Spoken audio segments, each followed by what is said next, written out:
Hello दोस्तों। तो आज हम लोग चैप्टर नंबर 24 का झारखंड का पार्ट 14 करने वाले हैं। ठीक है, तो चलिए शुरू करते हैं। तो आज हम लोग देखेंगे पुरान जनजाति को। ठीक है, पुरान जनजाति के बारे में, फिर आगे बढ़ते जाएंगे वैसे ही। तो पुरान जनजाति को झारखंड की 33वीं जनजाति के रूप में 8 अप्रैल 2022 को भारत गजट में अधिसूचित किया गया। ठीक है, तो पुरान जनजाति को झारखंड की 33वीं जनजाति कहा गया है। ठीक है, 33वीं जनजाति है पुरान जनजाति। अब पुरान को हटाएं तो टोटल 32 जनजाति है झारखंड में। पुरान को कब जोड़ा गया? पुरान को भारत गजट में 8 अप्रैल 2022 को जोड़ा गया। पुरान जनजाति को 8 अप्रैल 2022 में, ठीक है, 8 अप्रैल 2022 में जनजाति के रूप में इसको अधिसूचित किया गया। ठीक है, पुरान जनजाति को झारखंड की 33वीं जनजाति के रूप में 8 अप्रैल 2022 को भारत गजट में अधिसूचित किया गया है। पुरान समुदाय को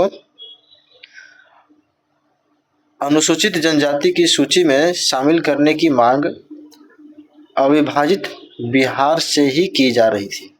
ठीक है, जब बिहार का विभाजन नहीं हुआ था उस समय से ही पुरान को जो है वो पुरान समुदाय को अनुसूचित जनजाति की सूची में शामिल करने की मांग हो रही थी। ठीक है, तो पुरान समुदाय को अनुसूचित जनजाति की सूची में शामिल करने की मांग अविभाजित बिहार से ही की जा रही थी। ठीक है, 1993 ईस्वी में जनजातीय शोध संस्थान ने 1993 कब 1993 में जनजातीय शोध संस्थान ने तथा 2014 में राष्ट्रीय अनुसूचित जनजाति आयोग ने पुरान को अनुसूचित जनजाति की सूची में शामिल करने की अनुशंसा की थी। ठीक है, फिर से देखिए, 1993 में जनजातीय शोध संस्थान ने तथा 1993 में किसने? जनजातीय शोध संस्थान ने तथा 2014 में राष्ट्रीय अनुसूचित जनजाति आयोग ने पुरान जनजाति को अनुसूचित जनजाति की सूची में शामिल करने की अनुशंसा की थी। ठीक है, आगे देखिए, जनजातियों को परिभाषित करने के मानदंड पर विचार करने हेतु गठित लोकुर समिति पूछा हुआ है। 1965 द्वारा निर्धारित मानदंडों को यह जनजाति पूरा करती है। जनजातियों को परिभाषित करने के मानदंड पर विचार करने हेतु गठित लोकुर समिति 1965 के द्वारा निर्धारित मानदंडों को यह जनजाति पूरा करती है। जनजातियों को परिभाषित करने के मानदंड पर विचार करने हेतु गठित लोकुर समिति 1965 के द्वारा निर्धारित मानदंडों को यह जनजाति पूरा करती है। इनका संबंध प्रोटो ऑस्ट्रेलियाड प्रजाति समूह से है। ठीक है, इनका जो संबंध है, पुरान जनजाति का संबंध प्रोटो ऑस्ट्रेलियाड प्रजातीय समूह से है।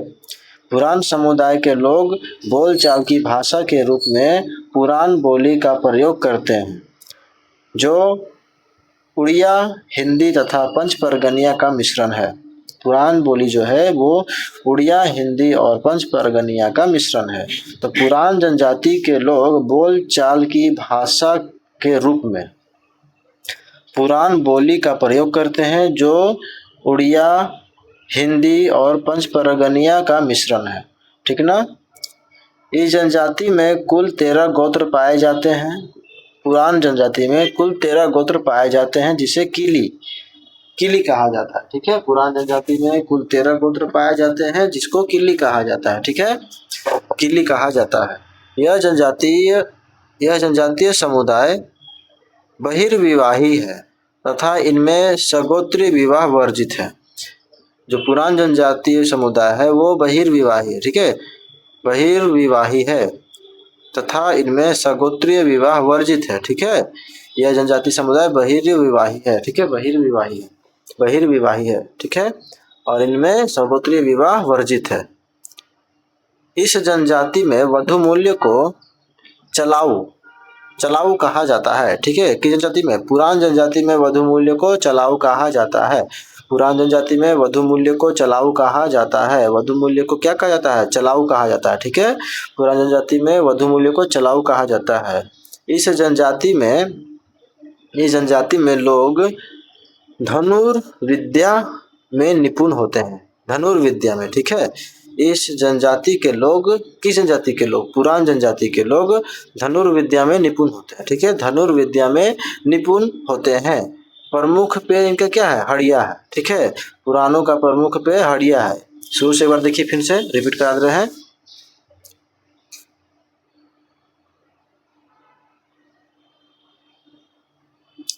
तो पुरान जनजाति को झारखंड की 33वीं जनजाति के रूप में 8 अप्रैल 2022 को भारत गजट में अधिसूचित किया गया है।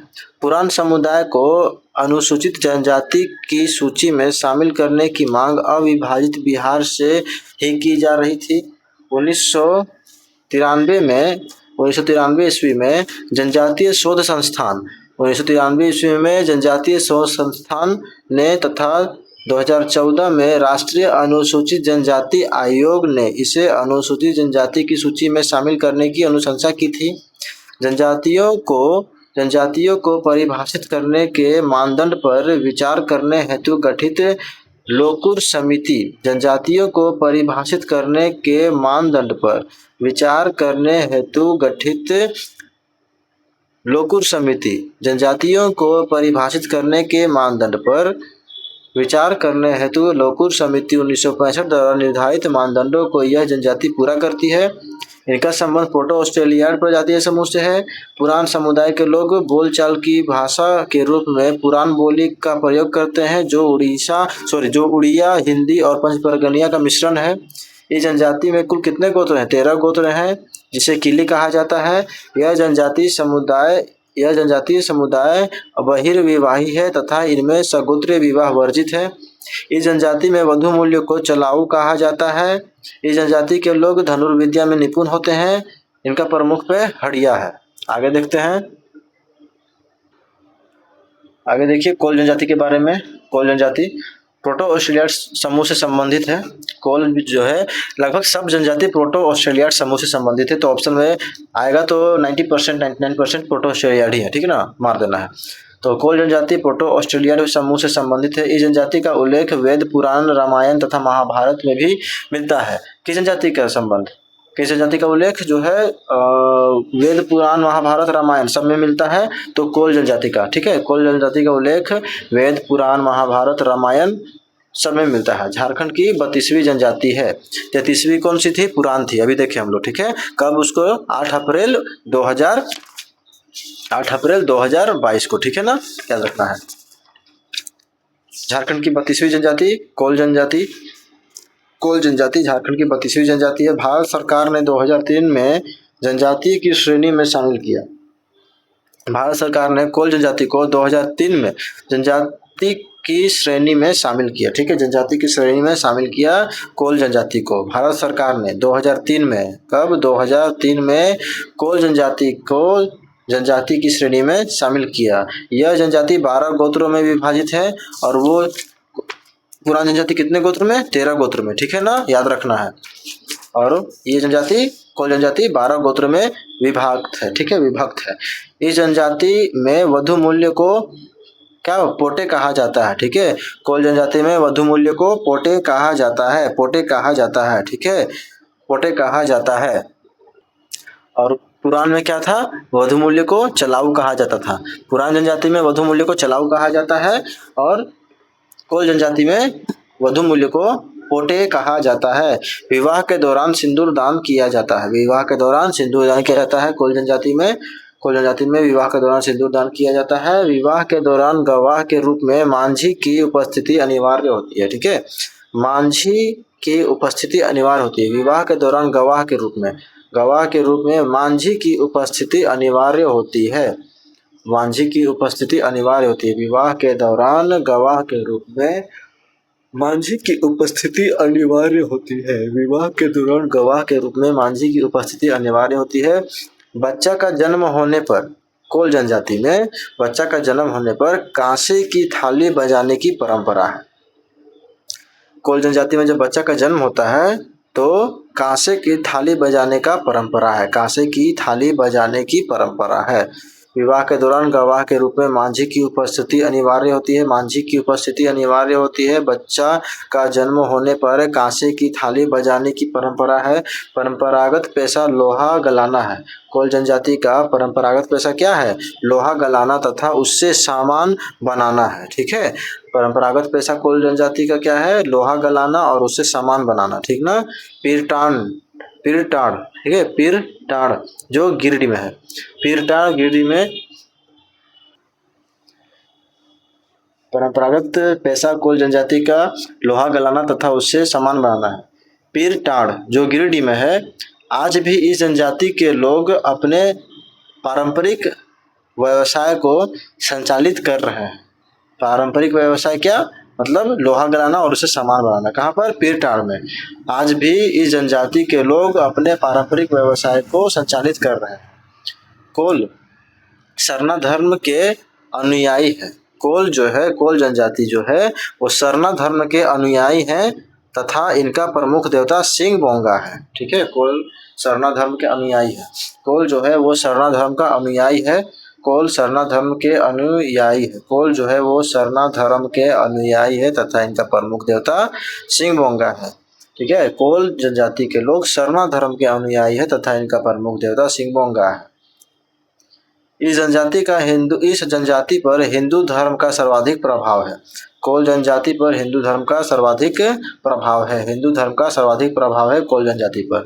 इस जनजाति में मृतकों हेतु शासन दीरी स्मृति पत्थर, ठीक है, शासन दीरी बने स्मृति पत्थर गाड़ने का प्रचलन है। इस जनजाति में मृतकों हेतु मृत्यु बोल रहे हैं। इस जनजाति में मृतकों हेतु शासन दीरी जो एक स्मृति पत्थर है वो गाड़ने की परंपरा प्रचलन है।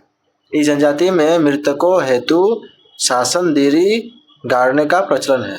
इनके गांव के प्रधान को मांझी कहा जाता है। कोल जनजाति के गांव के प्रधान को मांझी कहा जाता है। फिर से एक बार रिपीट कर लेते हैं। तो कोल जनजाति प्रोटो ऑस्ट्रेलियन समूह से संबंधित है। इस जनजाति का उल्लेख वेद, पुराण, रामायण और महाभारत से मिलता है। झारखंड की 32वीं जनजाति है। भारत सरकार ने 2003 में जनजाति की श्रेणी में शामिल किया। कितने गोत्र हैं? 12 गोत्र हैं। और वधु मूल्य को क्या कहा जाता है? पोटे कहा जाता है। सिंदूर दान किया जाता है विवाह में। और विवाह के दौरान गवाह को मांझी की उपस्थिति अनिवार्य होती है। गवाह के रूप में मांझी की उपस्थिति अनिवार्य होती है। बच्चा का जन्म होने पर कांसे की थाली बजाने का परंपरा है।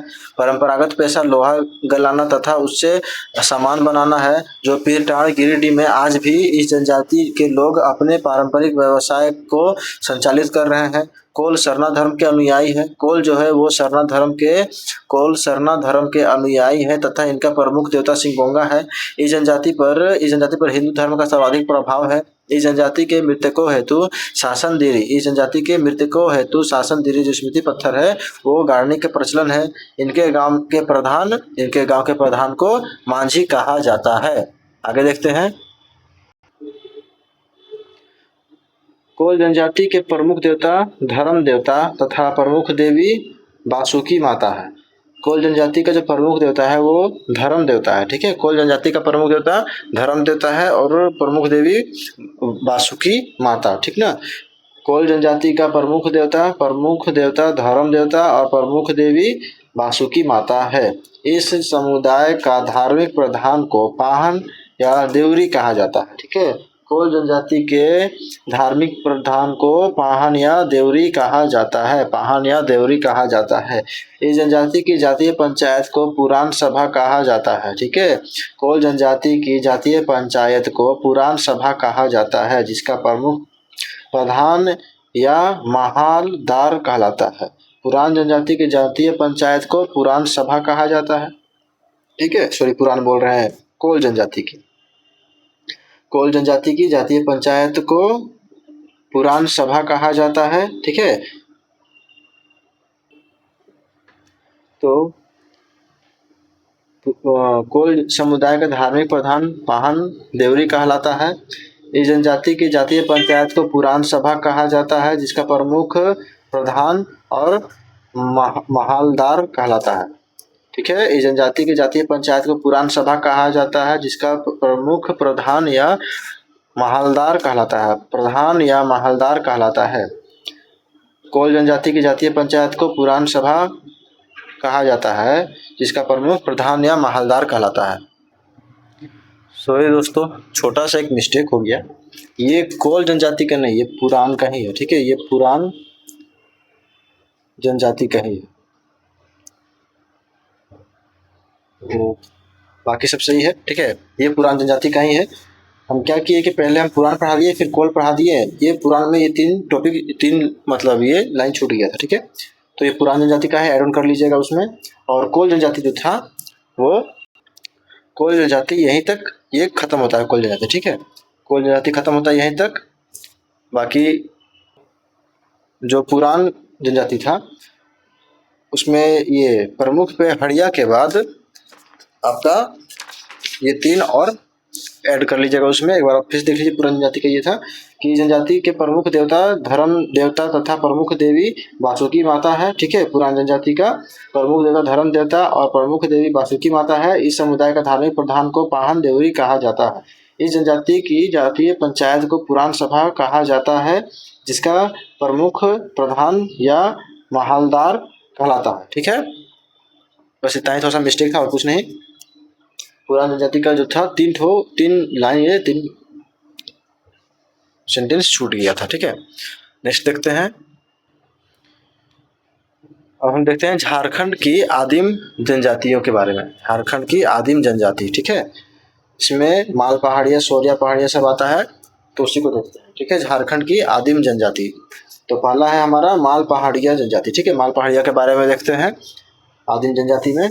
तो माल पहाड़िया एक आदिम जनजाति है जिनका संबंध प्रोटो ऑस्ट्रेलिया समूह से है। ठीक है, इनका भी संबंध देखिए, माल पहाड़िया का संबंध भी जो है वो प्रोटो ऑस्ट्रेलिया समूह से है। माल पहाड़िया का संबंध जो है वो प्रोटो ऑस्ट्रेलिया समूह से है। माल पहाड़िया एक आदिम जनजाति है जिनका संबंध प्रोटो ऑस्ट्रेलिया समूह से है। इनकी भाषा मालतो है।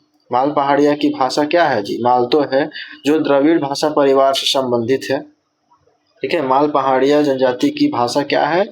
मालतो है। ठीक है, जो द्रविड़ भाषा परिवार से संबंधित है। ठीक है, तो माल पहाड़िया जनजाति की भाषा मालतो है। माल पहाड़िया जनजाति की भाषा मालतो है, जिनका संबंध द्रविड़ भाषा परिवार से संबंधित है। द्रविड़ भाषा परिवार से संबंधित है। रसेल और हीरालाल, कौन? रसेल और हीरालाल के अनुसार यह जनजाति पहाड़ों में रहने वाला सकरा जनजाति के वंशज है। ठीक है, सकरा जाति के वंशज है। तो किसके अनुसार? रसेल और हीरालाल के अनुसार। रसेल और हीरालाल, रसेल और हीरालाल। ठीक है, रसेल हीरालाल के अनुसार माल पहाड़िया जनजाति पहाड़ों में रहने वाले सकरा जाति के वंशज है। सकरा जाति के वंशज है। तो रसेल और हीरालाल के अनुसार माल पहाड़िया जनजाति पहाड़ों में रहने वाले सकरा जाति के वंशज हैं। सकरा जाति के वंशज है। ठीक है, सकरा जाति के वंशज हैं। रसेल और हीरालाल के अनुसार यह जनजाति माल पहाड़िया जनजाति पहाड़ों में रहने वाले सकरा जाति के वंशज है। बुचानन हैमिल्टन ने इस जनजाति का संबंध मलेर से बताया है। ठीक है, बुचानन हैमिल्टन ने माल पहाड़िया जनजाति का जो संबंध है वो मलेर से बताया है। ठीक है, मलेर से बताया। बुचानन हैमिल्टन, नाम याद रखना है, बुचानन हैमिल्टन। ठीक है, बुचानन हैमिल्टन ने माल पहाड़िया जनजाति का संबंध मलेर से बताया है। झारखंड में इनका आगमन रोहतासगढ़ क्षेत्र से हुआ। माल पहाड़िया का आगमन जो है झारखंड में रोहतासगढ़ क्षेत्र से हुआ। ठीक है, माल पहाड़िया का आगमन झारखंड में रोहतासगढ़ क्षेत्र से हुआ। ठीक है, माल पहाड़िया का आगमन झारखंड में रोहतासगढ़ क्षेत्र से हुआ।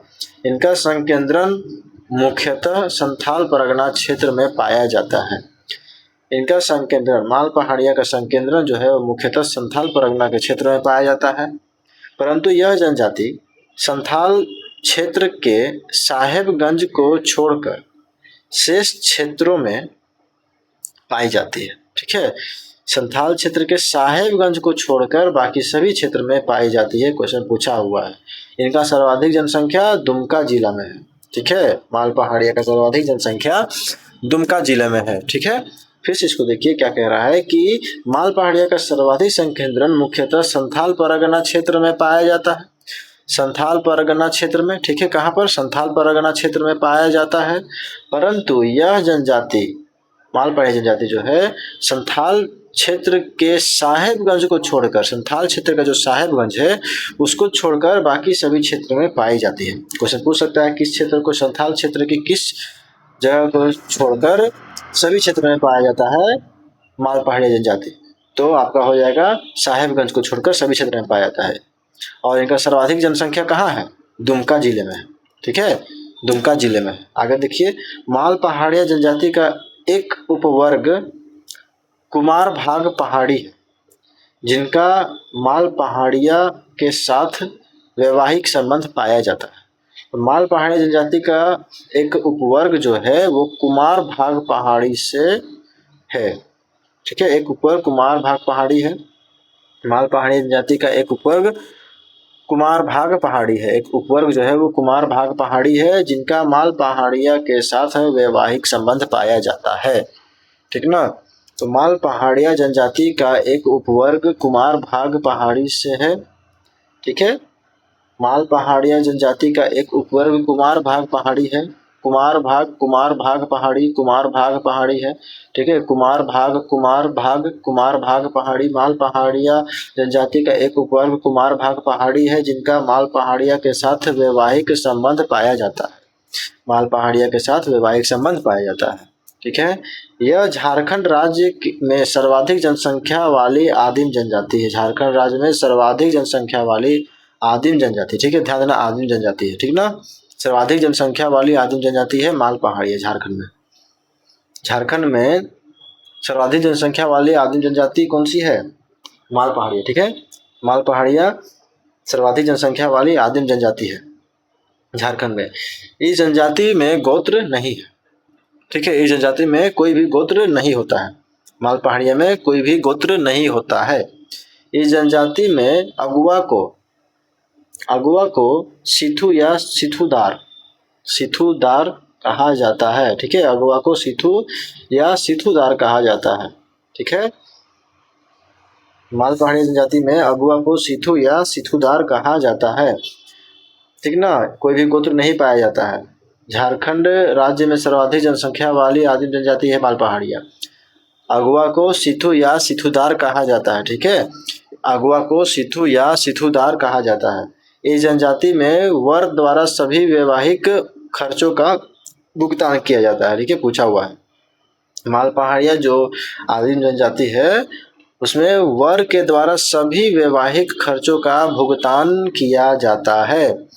इस जनजाति में वर द्वारा सभी वैवाहिक खर्चों का भुगतान किया जाता है। ठीक है, माल पहाड़िया जनजाति में वर के द्वारा सभी वैवाहिक खर्चों का भुगतान, मतलब विवाह होता है तो वर के द्वारा ही सारा खर्चा भुगतान किया जाता है। इन विवाहों में वधु मूल्य देकर देकर किया गया विवाह सर्वोत्तम माना जाता है। ठीक है, तो माल पहाड़िया जनजाति में क्या है कि वधु मूल्य देकर जो किया गया विवाह होता है उसको सर्वोत्तम मानते हैं। वधु मूल्य देकर किया गया विवाह को सर्वोत्तम मानते हैं माल पहाड़िया में। तथा वधु मूल्य, ये पूछा हुआ है सब, वधु मूल्य के रूप में सुवर देने की प्रथा है। ठीक है, सुवर देने की प्रथा है, क्योंकि सुवर इनके आर्थिक और सामाजिक प्रतिष्ठा का प्रतीक है। ठीक है, माल पहाड़िया में जो सुवर होता है वो इनके आर्थिक और सामाजिक प्रतिष्ठा का प्रतीक है। ठीक है, तो माल पहाड़िया में जो है विवाह होता है तो इन विवाहों में वधु मूल्य देकर किया गया विवाह सर्वोत्तम माना जाता है तथा वधु मूल्य के रूप में सुवर देने की प्रथा है, क्योंकि सुवर इनके आर्थिक और सामाजिक प्रतिष्ठा का प्रतीक होता है। ठीक है, तो माल पहाड़िया हो गया। आगे कल देखते हैं माल पहाड़िया का कुछ और थोड़ा सा बचा हुआ होगा, उसको कंप्लीट करते हैं, फिर कल आगे बढ़ जाएंगे। ठीक ना। आज के लिए इतना ही। और वीडियो पसंद आए तो लाइक करें, सब्सक्राइब करें, शेयर करें और PDF के लिए टेलीग्राम को ज्वाइन करें, लिंक डिस्क्रिप्शन में दिया हुआ है। धन्यवाद।